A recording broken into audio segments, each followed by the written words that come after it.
All right, this is Tim Cain on enemy AI. Pretty relevant to what we're working on in Colon Chronicles, since right now one of our goals is to make potion combat, and we need enemy AI for that.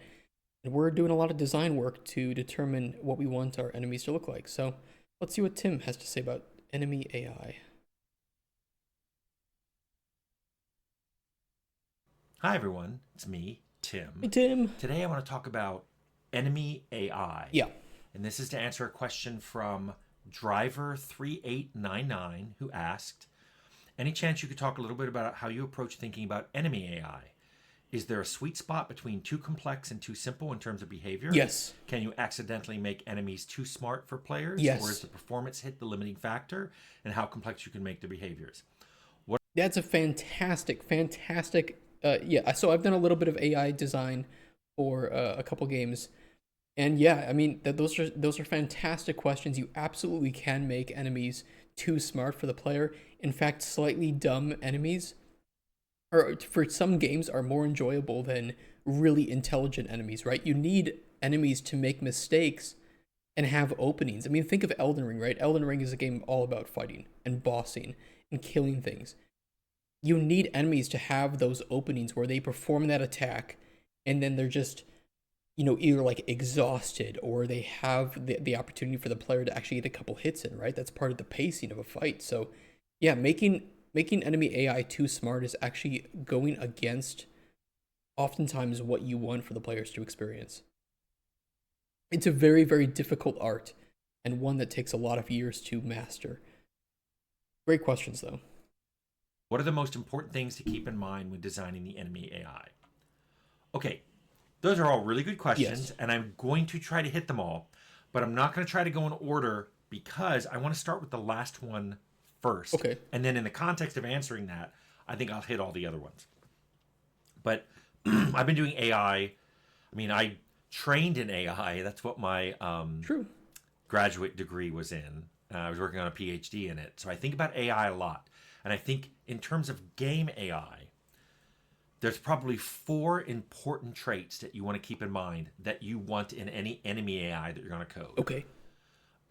You want it to be challenging, you want it to be scalable, you want it to be fair, and you want to be computable in the time and space you've got. Now, Challenging. What would challenging, fair, or are they? you want it to be scalable, Challenging, scalable, fair, and you want it to be fair, and you want to be computable in the time and space you've got. okay, challenging, scalable, fair, and computable. Yeah, that makes a lot of sense. I mean, challenging too. Keep in mind, challenging is different than difficulty, right? When somebody says something is difficult versus somebody says something is challenging, at least as a game designer, I see two different things, right? Where something requires you to think versus something is just pure and simply difficult to kill, right? Something that is challenging to kill, I almost define it differently as something that is difficult to kill. An enemy in Skyrim on the hardest difficulty is difficult to kill, but it's not challenging to kill. What would be an opposite example? Some bosses in Elden Ring are very challenging to kill, but not very difficult, meaning that if you know the tactics and the movement sets, it doesn't really take that many hits to kill some of these bosses. Those would be, examples of what I mean by challenge versus difficulty. And fair is also very important, right? Because that plays into the challenging. You need it to be fair. That's like I said, you need your AI to be a little bit dumb, because that makes it fair. That leaves openings where when you have like an enemy, like let's say, spoilers for Elden Ring DLC. Okay, hopefully you've muted if you don't want spoilers. The final boss, Consort Radahn, is in many cases, I think, an unfair fight. It's doable, it's challenging, but it is also to some extent leaving so little time for opening and failure that it can feel unfair. And the feeling of unfairness is something that is going to be individually defined by players, but by and large, if players are saying that your game is unfair, that's not a good feeling you want in players, right? Challenging would be skill based, difficult would be bullet sponges with high health. Yes, exactly. That's a good way to put it. Yeah, 100%. Now, that last one has changed. 20 or 30 years ago, we'd The be last one being examining every performant. single like mathematical thing you were doing. Yeah. Are you sorting something? Are you multiplying CPUs have something? gotten so much more powerful During every nowadays. tick, we would be really drilling down on that. That has relaxed in recent years, but you don't want to do heavy calculations No. every single game tick. And that depends on game too. So some games like turn-based strategy games, you might have that really complex AI and tons of checks being done, and that's fine, right? Because turn-based, you're not expecting it to necessarily be immediate. You don't want it to take forever, but you are accepting that there is going to be some delay while the enemy, calculates their decisions or their turn, right? And you see that a lot with like Baldur's Gate was pretty fast. A very slow game would be the Warhammer game, Total War Warhammer. There's like over 100 factions in games sometimes, and that can take a really long time for enemies to do all their moves. So yeah, but also if your game is real time, like Elden Ring, of course, you want that to be very performant. If you have a lot of enemies on the screen, you want that to be performant, especially if they work in tandem with each other, and that's all going to play into your CPU optimization. Or that's going to hit your frame rate. So I will talk about all of those. And let's talk about them in order. Let's start with making a challenging AI. Okay. What do I mean by that? And I mean that very almost circularly defines as you want enemies that give the player a challenge. Yeah. You want the player to feel like they're in danger, that this person could actually hurt them, or this creature, or this enemy. You don't want the enemies to be too obviously stupid or robotic, unless they're robots. You don't want them to be overly predictable. If the player knows I can do this thing and they always react this way, that's fun when you're feeling like you can control the combat. Yes, but agreed. if it's overly predictable, it feels a little too simplistic. Now, Yes, but I think that is dependent, as we always say. If you've ever watched or if you're a game designer, you'll know it depends, right? So you can think of like slimes in Stardew Valley, right? And when you're going into the mines, they're very predictable. They have like one move. When they're close to you, they try to leap at you, right, and do some damage. They're predictable, and that's fine. I mean, that works for that game because it's a very casual game, and like Tim says, having that predictability allows the player to feel like they have some control. So when they know something is going to occur, if they do action X, that enemy results in action Y. I think that's a good thing for certain games, and for other games you do want that randomness where if like an Elden Ring boss is within melee proximity of you, he might have two or three attacks that he can choose from. And you know that he can choose from two or three attacks, but you don't know which one he's going to choose. Those kinds of things. And full predictability means that you can kind of ensure that you know what's going to happen. So a good example would be I've been playing some Path of Exile 2 recently, and some of the bosses in there are so predictable in melee range that they only have one attack.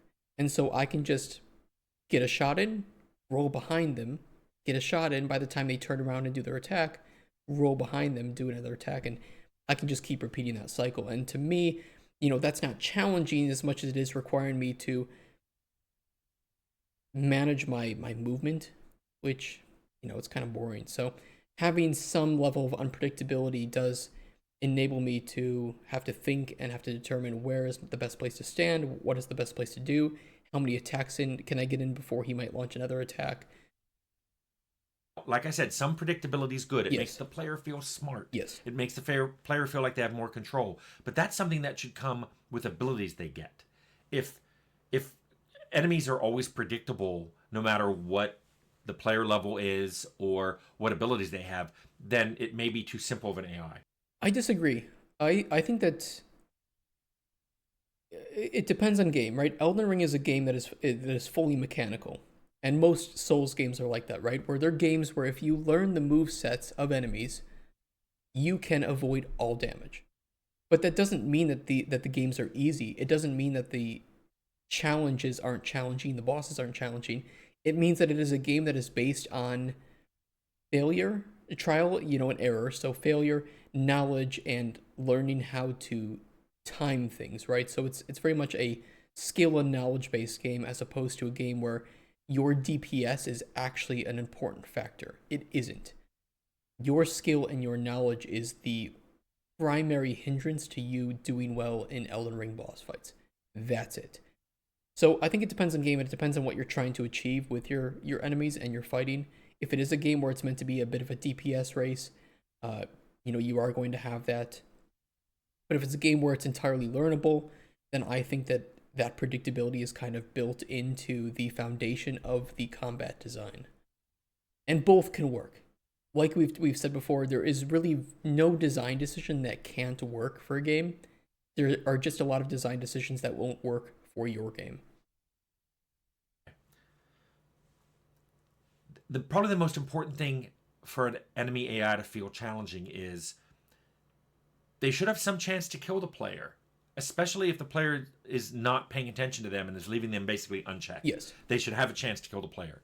That's why a lot of That's why designers enemies hate exist. what are called trash mobs, because they can't really hurt you. They just exist to be killed and maybe to drop things or to use your AOIs on or to charge abilities up on. Trash mobs exist. Again, depends on game, but trash mobs can also exist psychologically so that the player can feel strong, right? They can be a kind of a reminder that usually most mobs become trash mobs in like RPG games at the point where you have overpowered them enough. When you start fighting drowners in Witcher 3, when you first start the game, even on Death March, especially on Death March difficulty, they're a big challenge. But as you get better gear and as you learn how to fight them better, they become trash mobs. They're not trash mobs at the start. When the game rewards you for mastering how to play it, that's challenge and reward. Agreed. Elden Ring, for example, like you said, I can never take damage if I learn the enemy's moveset and time my dodges correctly. Yeah, it's like that's a game that is built upon that the premise that your knowledge and your skill is the direct factor that determines whether a fight is winnable or not. And I really like that. I think it's fantastic combat design. But I also don't mind games where there is a bit of a DPS race or where I'm going to end up taking some damage because it does help keep me on the edge of my seat. It's just they achieve the same feeling psychologically through two different methods. And it works. But I wouldn't want a mix of one or the other in maybe like Elden Ring. I wouldn't want Elden Ring to have a boss where I'm going to take damage regardless, because the game has already set me up to believe and teach me that if I learn a boss's move set and I learn how to time my attacks correctly and my dodges, that I can beat it. So that's kind of what Consort Radahn felt like to me. And they did improve it a little bit, but initially with the first wave of the patch, there was a feeling where you're going to take damage because there's just so much AoE. And yeah, you can avoid it, but that most players will not be able to avoid the damage of this boss versus any boss in the main game, where you can, for the most part, avoid damage if you get good at it. Even trash mobs should be doing a little bit of damage to you or have a chance to do some damage to Oh, you, sure. so that over Yeah. time, even a trash mob could kill you. Of course. And enemies should require some skill to kill. And when I say skill, maybe I'm meaning player skill if you're an action RPG, or maybe I'm talking about your player character skill if you're a pure role playing game and your combat is dependent on the skills of the character the player's made and not the player. But there should be some kind of skill involved Agreed. in killing the enemies. That makes them challenging. So let's go on to the next one, which is scalable. This isn't computable. I'll get to that. Scalable means as the player advances in the game and gains levels, you would like to use this same AI to keep them challenged. You want to have to rewrite new AI for every single level the player is going to reach.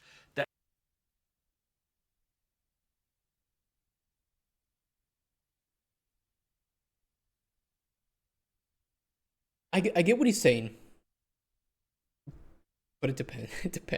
It depends on game. So yes, I think that what he means is right. So if you want to make like a melee base AI class and use that for all of your melee characters, yeah, it can work like that, right? You can still do different, the attack can have a different range, but the AI is what's telling it to launch that attack and telling it, maybe to wait a certain number of seconds after that attack, right? But it's still the same base AI. It's try to get into range, a melee range of the player, and then launch an attack. That's it. And like range classes are, get away from the character if the player's if the character's trying to launch, or switch to a melee weapon if the player comes within range. I wonder if he's also talking about leveled enemies, like enemies who's level to the player character. He might, and you bring up a really good point of that there are two different philosophies for designing open world games like this with where you have enemies, where you either either you don't have levels at all and that's an unleveled world, or you have these or I think it's the other way around. I don't like the terms. Basically, you have scaling enemies or non-scaling enemies. I think I prefer those terms. Where, like Elder Scrolls is a game where when you encounter things in the world, they scale to your level. Versus Witcher 3, where the things in the world, for the most part, are designed to exist in that region or that part of the world as a certain level. So a common one would be like the Griffins or like the Leshens. A lot of the boss enemies, the mini boss enemies, are specifically said, no, you are level 30, and the player might find you at level 5. The player might find you at level 50, but you are always level 30. And that does, I think, impact the way that the player approaches the open world. And it's not good or bad. There's pros and cons to each of those. I think a good example of a reasonably well made scaling world would be Elder Scrolls and Fallout, right? Because it encourages open exploration. You can go anywhere at any time and find the game to be challenging. Versus the opposite, where it's you will go to places and you might find it very easy, you might find it very hard, or you might find it reasonably challenging. But that freedom is still yours. Uh, a game that I think did the scaling world pretty poorly would be Elder Scrolls Online, actually, where you have all these different regions, like massive. It would take you hundreds of hours, if not over 1,000 hours, to do every single region, but you can reach max level like in one region. And so everything scales to you. So you're fighting like Daedra or Dremora at level 1 and doing the same, percentage of damage as if you were higher level. It just doesn't feel like great. So, but it works because again, you can go anywhere, you can do anything, you can play with your characters at any level or with your friends, and the game will still have that level of challenge at all times.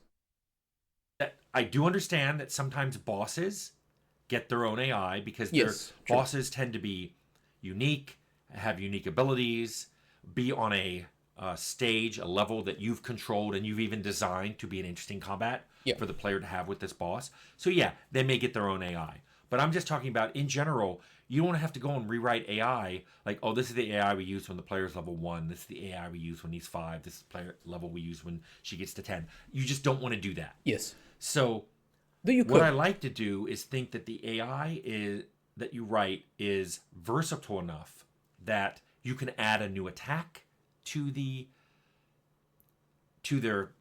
True. attack set, and the AI that code that you've written is versatile enough to take advantage of it. That way you can put in new attacks that have different damage types or do area of effects or are stronger. You can also do attacks that they're smarter at using. Like this is something that they might use when they see the player get to low health or when they see the player have damaged armor or when they see the player isn't defending. So this is a great attack to use at that. This would be something that I'd like to think you put into your AI and all the AIs are using it, and it's not something that just kicks in when they're level 20. Another way to do this, even if you don't want to give them new attacks, is you could just give them new items. If you give them a new weapon, like they go from having a sword to a bow, that they understand this is ranged and I can attack from a distance and I can try to stay away from the player and stay in cover. If you give an enemy a really good set of armor, maybe they know they can get right up in the player's face and attack them because they're not going to. Yeah, it's like, design your AI as a system rather than script your AI. Although, like you said, for bosses or certain encounters, you might want to do this, or even if your game is just very linear, where you can expect this. Just come out level this after either the enemy scales with you slightly, or to its attacks are stronger, or gets smarter. I think he's meaning that it's just like, like I said, if you're making it like a melee AI, that the AI, all of that is written there is try to get close to the player. And then you have that sub info for that specific enemy type where it's like, okay, here are the attacks you can use in melee range. Here are the weights of these. And here are some additional parameters that control, whether there's a cooldown, whether there's a limit of the number of uses in a fight, whether it has to be under a certain threshold of HP to use this attack, right? So you almost the AI itself, like the behavior tree in our case of Unreal, is really simple. It's really, really simple. The design of each enemy type then can get much deeper, but it's not part of the AI itself. It's part of like the individual enemy archetype. Same enemy character, but it may become smarter or stronger over time. Yeah, dependent on certain factors. But it's still used like this uses, every character in our game theoretically here uses the melee or range AI if it's not a boss. And then we script them specifically beyond that to have certain interesting parameters to their attacks. Okay, add a new AoE attack, usable under 20% HP, limit of 2 per fight, cooldown of 10 seconds. And then that way we can determine, we can add some additional determining factors to its attacks that aren't directly related to the core AI class, but are related to that specific type of enemy.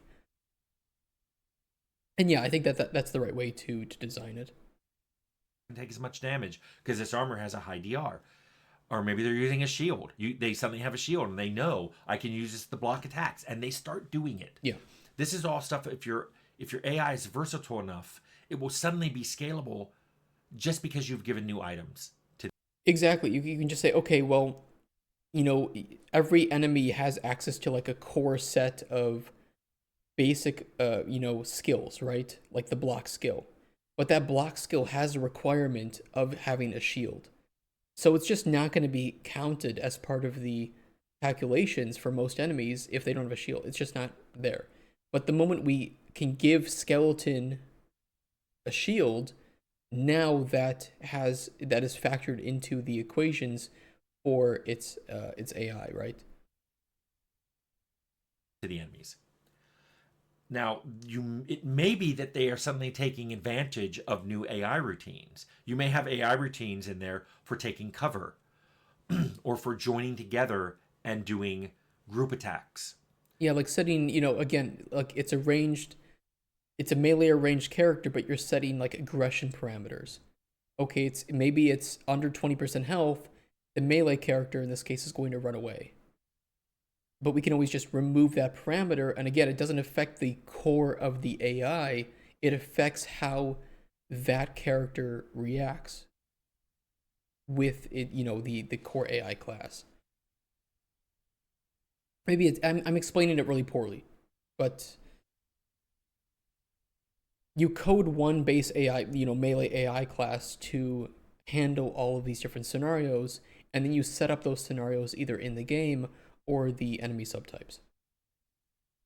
Like they an individual enemy won't rush you, but if there's three of them, they will. So Yes. that one wolf won't attack you, but once there are three wolves, they rush you. This could be part of the general AI, and suddenly they're taking advantage of that routine because of the situation. You might even want an AI that's smart enough to lead you into traps. If they are aware of traps in the environment, maybe they like going to the other side of cover. Maybe they move to the other side of that trap, and they want you because they want you to go through it. These are all examples of AI routines that can exist already in your AI, but they won't trigger unless there's cover or traps or other enemy companions, so they can take advantage of those routines. Now, when we're talking about scalability. Players don't like it if enemies get too smart, or especially low level enemies have really, really powerful items. I talked about this. I did a video on level scaling. This is why many players hate level scaling. I don't think they hate level scaling per se, they hate badly done level scaling. Agree, and yeah, he's right. It's like players want to feel, they play a game because they often want to feel that power fantasy, right? They want to be powerful. It's like they're playing an RPG because they can do things in that RPG that they can't do in real life, like fight big enemies, like do massive amounts of damage. That feels good. Of course, if you do it too often or it doesn't feel like it was earned, then the player, can feel like the game is a bit too easy, or it's just it doesn't provide them with that challenge. But you also don't want a game where it's just so punishing to the player that it feels like it actively doesn't want them to make progress, or it's almost punishing them for making progress. And right now, if you're watching on YouTube, if you're watching when it's just come out, PoE 2 is obviously a current hot topic with regards to this, where many players, myself included, kind of argue that the game is a bit too punishing and almost doesn't want you to make progress because it doesn't feel like that progress is properly rewarded with an equivalent amount of power to make me feel powerful, because it is an ARPG and I do want to feel powerful. That's why I take all these cool abilities and I augment my skills in such a way. It's a very difficult balance to attain, but it's also key to making the player feel as if they are progressing and becoming more powerful in what is most likely the case that Tim is talking about, and we're kind of talking about, is like an RPG game, right? When you play Skyrim, you want to feel, and you are playing a mage, or you're playing a warrior, or a ranger, or a stealth character. Um, you want to feel like you're getting really powerful at that archetypical. You want to feel like you're getting powerful, right? I'm not going to throw fancy words into it. You just want to feel like you're getting more powerful, and that the enemies are maybe getting a bit weaker in some cases that they were powerful before, like bandits wearing hide armor, right? But that there are still difficult enemies for you to challenge that will put you to the test and allow you to obtain more power, right? It's that constant loop of fight challenging enemy, become more powerful, challenging enemy becomes easier, next powerful enemy, repeat the loop. Like suddenly these bandits that you used to attack are wearing armor that's worth 20,000 gold, and they're Yeah, it just attacking doesn't you make with sense. plus 10 magic flaming swords. And you're like, this bandit is so wealthy. Why is he doing this? This is why instead you want to switch to another creature type that just makes more sense. Yeah, and I think that actually you brought up earlier Slavical Fallout, and I think Fallout does that pretty well. Where I don't see this as much with Elder Scrolls, but Fallout I know spawns different enemy types based on your level. I think Elder Scrolls does this too, although you can still run into that issue where enemies are like the bandits are better geared, and it just doesn't make sense. Like, why are these bandits wearing ebony armor? Well, it's because the game wants them to wear ebony armor so that they're still a little bit challenging to you. But if they had ebony armor, they wouldn't be bandits because they could just sell their armor and live like a king. And that creature type can take advantage that maybe they have better items or better Exactly. attacks, and they take advantage of it. You just want to be careful how you scale. And this gets me into fairness, because this is another way that players will judge your AI.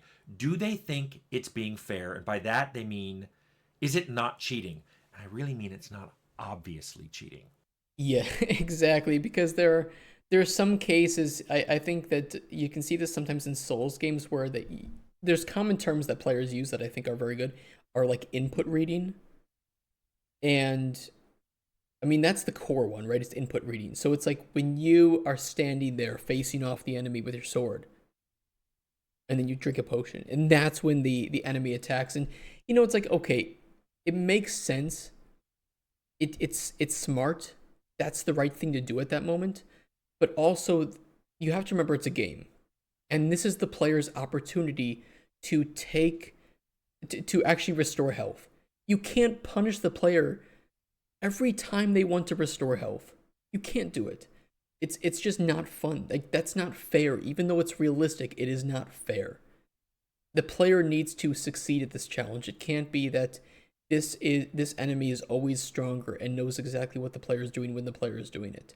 So what you can do to alleviate that is you can still have input reading, but give it a chance to do it, or give it a bit of a delay, so that the player does have time to heal and can still have time to react. It's like Tim says, it just shouldn't be obvious, and I don't think that it should be all the time.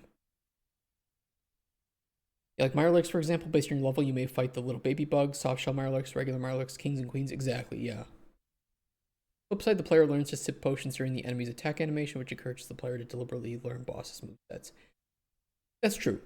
That's if you give your boss or your enemy time to, is some opening, right? So I think that a good example of that being poorly done was, again, Consort Radahn, where the only openings you had if you got hit to take a potion wouldn't be enough time to actually get out of the attack animations of the next attacks that he was doing. So you could find yourself in this loop of getting hit, needing to heal, but then getting hit because you didn't have enough time to heal. And, that's not fun. That's not fair for the player. So there needs to be that downtime between like some larger attack where the player can heal if they got hit. This might mean, does the enemy seem to always know where you are? Yeah. Does the enemy like behind cover immediately and stuff. switch to the best attack to use on you, even though they've never attacked you before and have no idea that like fire doesn't hurt you? Maybe you want them to attack a few times, see that fire isn't doing anything, and switch to something else. Mm-hmm. Now, sometimes there's obvious or predictable player behavior that's okay to react to, like a door open. The player opens a door when invisible. Maybe it's okay for an NPC to react to that. But if they don't, often that's the player going, "Oh my God, goodness, I'm so smart." These are things, and maybe they don't switch attacks. Maybe you're invulnerable to fire, but the fire elemental keeps attacking you and doesn't realize it. It's okay to do that. It feels fair when enemies are dumb, but if they're too smart, if they're too Yeah, I mean, he's right. It feels fair when the enemies are too dumb, but it may not feel challenging, right? And it can feel challenging if an enemy is too smart, but not fair. And that's exactly what balance is, right? That's exactly where the design comes in, is making it challenging but fair, which are the 2 of the 4 points that Tim brings up here. if they seem to be taking advantage of information they shouldn't have, that's when players go, "This isn't a fair AI." Yeah. What I like to do is I like to make it obvious that the enemies are following clues. Like if you shoot them, they run to where the gunshot noise originated. So if you shoot and move, they're running to where you shot. If you throw a grenade, they run to where they think the grenade arced from. They think where it originated from. Now, they don't have to calculate this. It could just be when you do an attack that has a noise or an arc or range, it could record the player's last known position, and that's what the AI is using. So until the AI actually sees you, I'll let him finish. they just are going off your last known position. And the reason for this is incredibly important if you're a designer. It's player feedback. It's the player's experience. That doing action X results, the player's action X results in enemy action Y or reaction. And that's more important than making your enemy realistic. It's more important than making your enemy powerful, is letting the player know that doing action A has reaction B. And then once they see you, you can make last known position the player's position, and then you can always have your AI be running off last known position.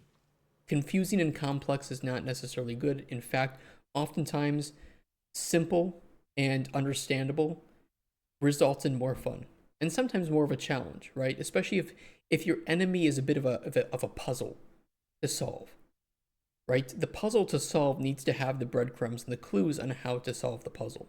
It can't just be like for our game, for Golden Chronicles, we can't have enemies reacting in certain unique ways to every single effect that we have. Yeah, it's complex, it's cool, but the player throws a potion with an effect on it and expects a result.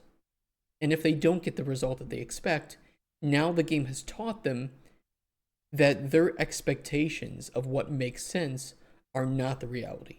And that's not something that you always want to teach. It doesn't mean that you, again, that doesn't mean that you can't throw a wrench into it, right? Like maybe skeletons heal from poison and get damage from restore health effects. Well, that's something that the player didn't expect.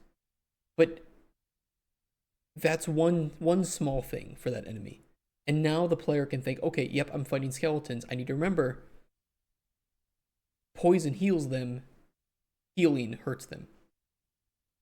And that's one small little click in the player's mind. You need to remember that they're going to have to remember this as well as 9,000 other things in your game, right? Especially if your game is has a lot of like little interactions and depth and complexity to other systems.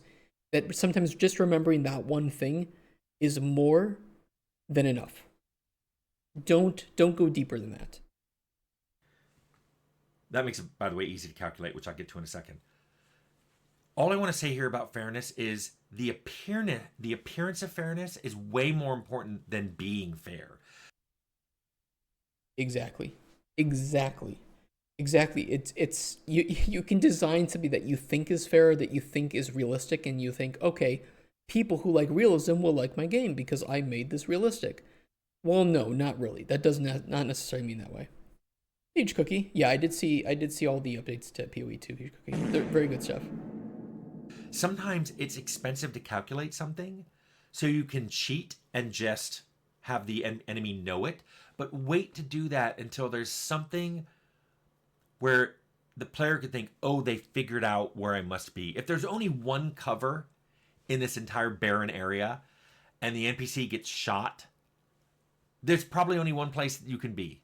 So you can always take shortcuts to keep your calculations simple if it doesn't appear like your AI is cheating. Let me put it this way. I'm sorry that I keep pausing this, but there's a lot to unpack here and talk about. I'll give an example. Elder Scrolls Oblivion, and what would be another good example of really janky? Kingdom Come Deliverance. Kingdom Come Deliverance and Elder Scrolls Oblivion have really janky AI. It's by all accounts and purposes, it's not great. And yet it is memorable. And people find these games really fun. And people actually speak highly of the AI, not because it's really good, but because it's kind of not good.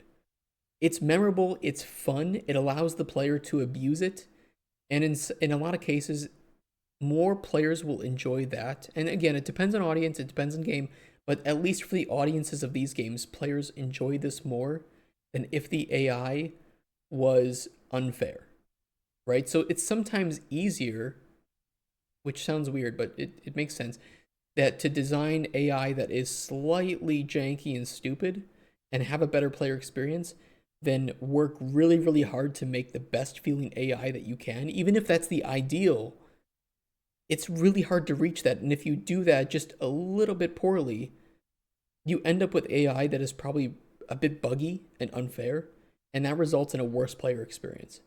So I'm not trying to say that you should design your game worse, but that as an outcome of your AI being a bit janky and stupid, depending on the game that you make, might actually result in a better player experience than failing to make really, really, really good AI.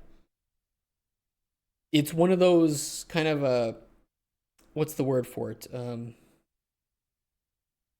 Oh God, what's the word for like this sentence is false? Paradoxes. It's one of those paradoxes of design, but it's something to keep in mind as a designer. And that gets me to the last one, which is you want to be computable in the time and space that you have allotted. You only have so many bytes and so many milliseconds per enemy.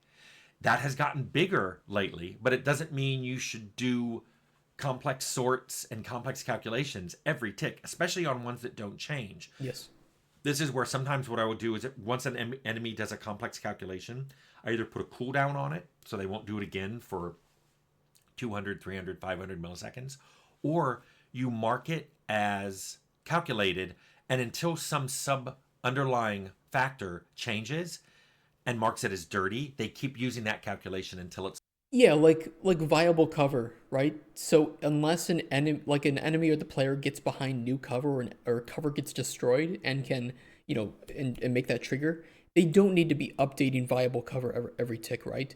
Just when something gets behind cover, or one of those cover changes, you can send information that, hey, cover changes have been triggered.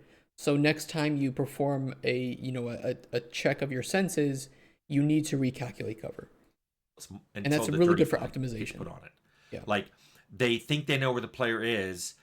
Well, if they get there and they see the player's not there, they mark that location as dirty. They need to refigure that out. Yes. In many games that I've made, each player is only given a very specific sliver of time to make their calculations. If they need more time, they take additional slivers, additional update calls to do those calculations. That makes the enemy appear to hesitate. In some games, that can be cool. The Yep. enemy stops and kind of is looking around. It's playing some kind of fidget because they don't know where you are. Yeah, it's that's a brilliant way to put it. It's a really great way to hide those updates, right? And like you said, it looks natural, and that can save time because now you're not doing extra stuff for the animation, maybe just like looking around, and it just feels natural for the player, even if it's something that is so asynchronous, or it's just kind of lazily being handled on the compute side of things, that it takes a little while to trigger. Do it in batches, right? And let those batches happen while the enemy is seeming to look around and figure things out. Or they don't Very know clever. what to do. The attack they want to do requires more calculation. That can be fun.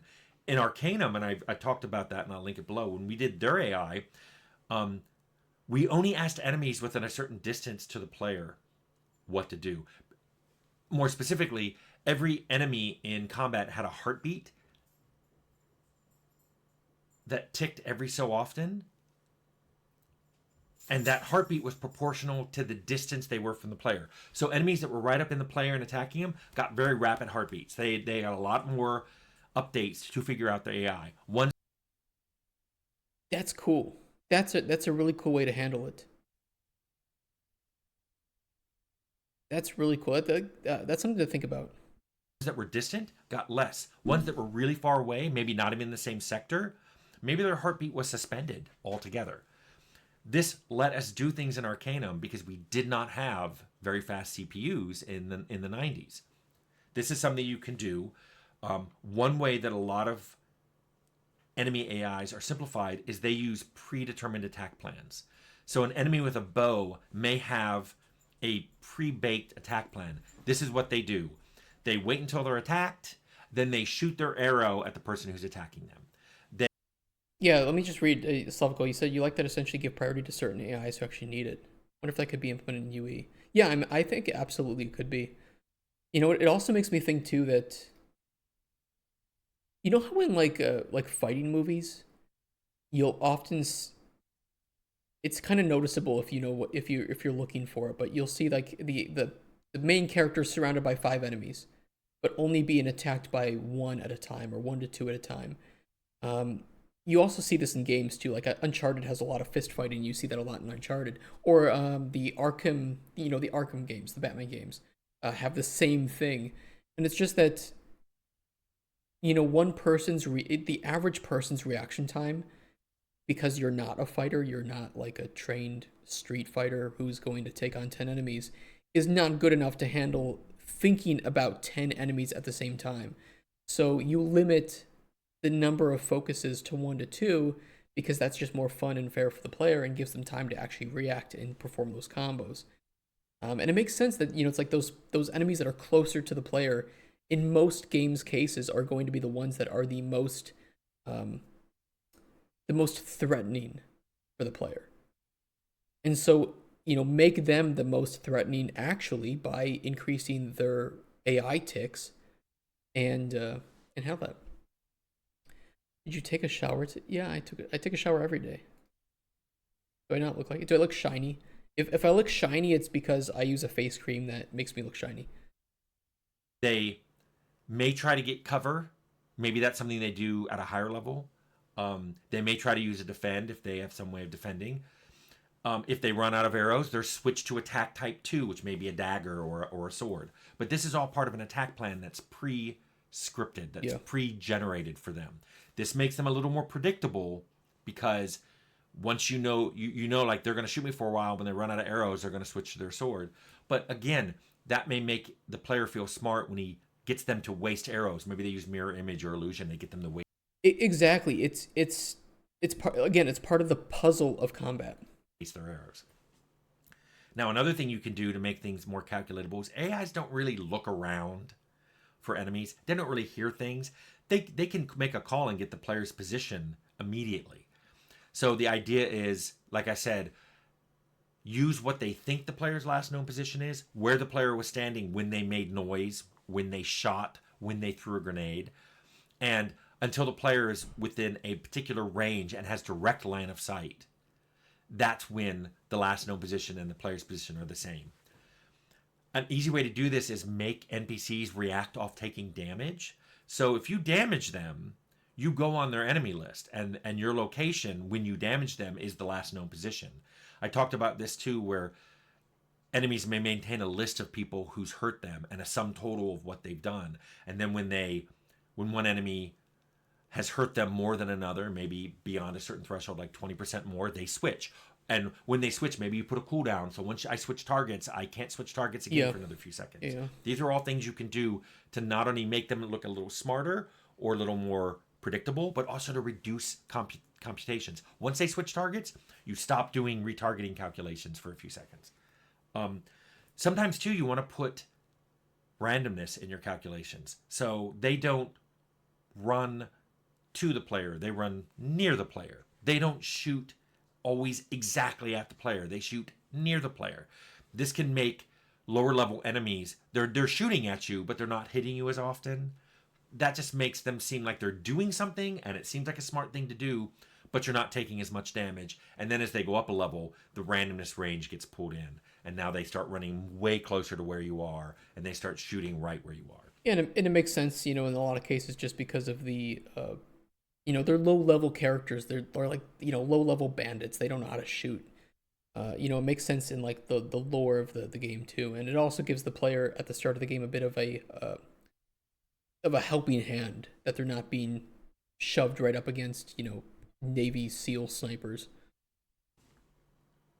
Anyway, I hope this answered your question. In summary, you want an AI to be challenging, scalable, fair, and computable. I hope this helps. Another absolutely banger video from Tim Cain. I'll give you guys the link. There's a lot to think about, and you can just tell how intensely smart he is about this. I mean, we didn't need any confirmation that Tim Cain was really smart, but this certainly proves just how much he knows about AI design. And yeah, to do it correctly, you need to put a lot of thought into it. You need to care. And you'll often see that a lot of games in their prototype stages will just use a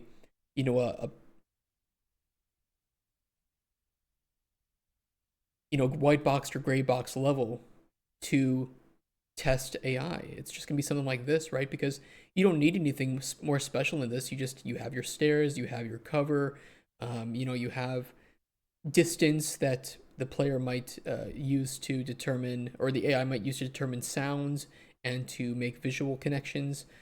That's all you need, and you can spend a lot of time making really good AI in a level like this. You don't need good art. You don't need good assets. You can use Unreal mannequins. You can use just the general white boxes. So if you're really wanting to get into good AI design, you don't need good art assets to make good AI. And I think that that's a really good low barrier of entry into becoming a combat designer or an AI designer. He's been making games for as long as I've been alive. Games that are well known. He's well of game design knowledge. Yeah, Tim is just he's the GOAT, and he puts things in such a simple way. I love thinking about it. This was another fantastic video. A lot to think about and to consider when working on your AI in games. If you like that, I will leave the link in the YouTube description as usual for Tim. Go give him a lovely, lovely like and subscribe for these videos. Thank you for watching on YouTube, and I will catch you on the next one. Bye-bye, YouTube. Bye-bye.